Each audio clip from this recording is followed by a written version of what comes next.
Thank you everyone for being here. On behalf of Keith's wife, my mother Pat, and the rest of the family, we're very honored to have all of you here to celebrate Keith's life.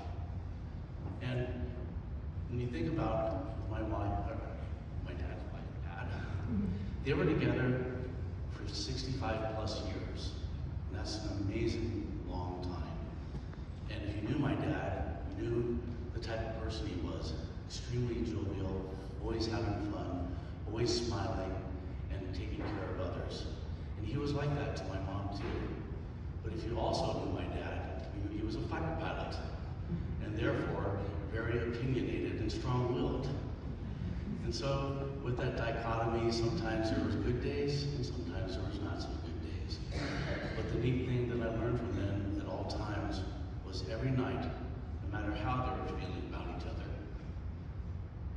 my father would always turn to my mother and give her a kiss. And it's that love that was so important, and it's that love that made them last for 65 plus years. And that's important. And he knew how to love, and he knew how to communicate with my mom, and that's what she needed and loved him back for. He knew how to love and communicate with God too. And it's peaceful for us to know that he's with our Lord right now. And knowing that probably in the last few hours of his life, he had a relationship where he could talk to God. And he was at peace when God took him. I'd have to think that maybe, as he was talking to God in those last few hours, he asked for maybe just a couple little things. One of which is when he does go to heaven, perhaps he can be dealt all the aces, so that when he plays cards with his relatives, he'll win. The other thing he may have asked for is that in his Air Force career he accomplished many things, but one thing he didn't accomplish was he was never a squadron commander. So there's a lot of fighter pilots he's known throughout his days in the Air Force that are up there waiting for him. And maybe he asked if he could become their squadron commander up there, and they'd be happy to have him and join him now. And when we look at this beautiful church that we're in, this church, by the way, that is connected to a school, in fact, that three of our siblings went to when we were younger, I now feel compelled that I have to give you a lesson and assign you homework. Sorry about that. The lesson, though, that I have is something that I remember exactly when I learned it from my dad. And that is, he was stationed at Shaw Air Force Base, in fact, where Danny and Jill are right now. And I was a cadet at the Air Force Academy, and I went home for Christmas break. When I got home to Christmas break, it was a Friday, and he said, "Son, follow me as we go to the Officers Club for Friday beer call." And so I followed him, and he said, "Be my shadow throughout the night." And I watched him, and I shadowed him. And I saw him, he was the wing commander in charge of everybody that was there. And yet he would walk up to the young lieutenant who just became an officer in the Air Force and go ask, "How was your day?" He'd go up to the captain who was newly married and say, "How was your wedding?" He'd go to the major that was standing around and say, "How are your kids doing?" And he made a connection with every person in that room. And I followed him, and I learned that he really cared about people. And in doing that, he had them so that if he ever asked them to do something tough, and sometimes in the military you have to ask those things, he knew that they would follow him. Why? Because they wouldn't want to let him down. And why would they not want to let him down? Because he made a connection with them. And he made connections with people wherever he went. And I know many of you in this room receive things that I've received throughout my life too, and I call them dad letters. And it could be in the form of an email, or a written note, or a phone call, or just in passing as he met you somewhere. And what he would do oftentimes is he would just say, "I'm proud of you, I care about you," and he would continue to make that connection grow with you. And throughout my life, when I've had some trying times, he knew, and he would send me a letter. If I had great times, he knew, and he would send me a letter. And I appreciate that tremendously.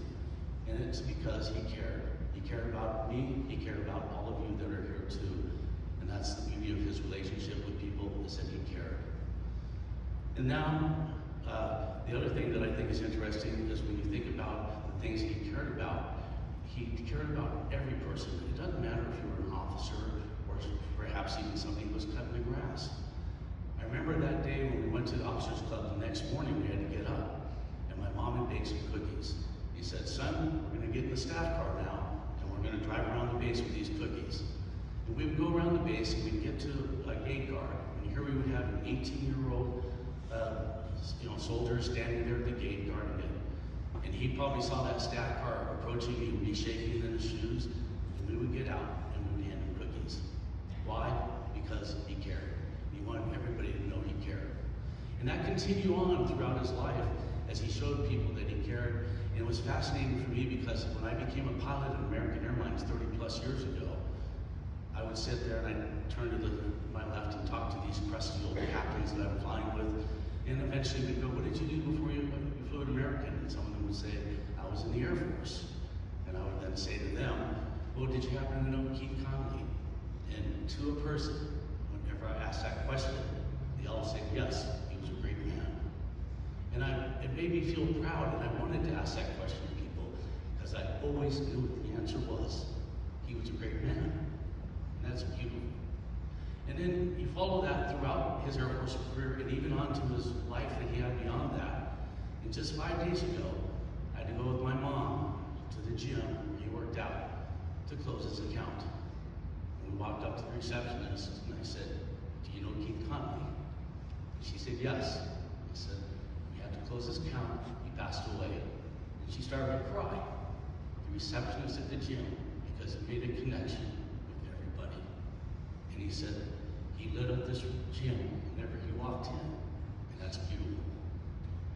So now it leads me to the homework here of our assignments, and that is that he gave me a plaque many years ago that I have in my office above my desk. And the plaque has 5 simple words that says, fighter pilots make a difference. I want to focus on the last 3 words, which is make a difference. And in everything he did in his life, he made a difference. That's the only reason why he became a general. He didn't go to college. He cared and he made a difference. In everything he did, he gave it his all.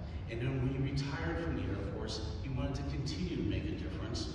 So he went and joined the Retired Activity Office. And he worked there for 30 plus years and made a difference in people's lives. He joined the Homeowners Association, became the president, made a difference in people's lives. So everywhere he went, he tried to make a difference. And that's an important thing that I think all of us can learn and gather from. So wherever you go, and in all the things you have in your world, you can honor the legacy of my father by trying to make a difference. And if you can make a difference, he'll be looking down at you and smiling because he knows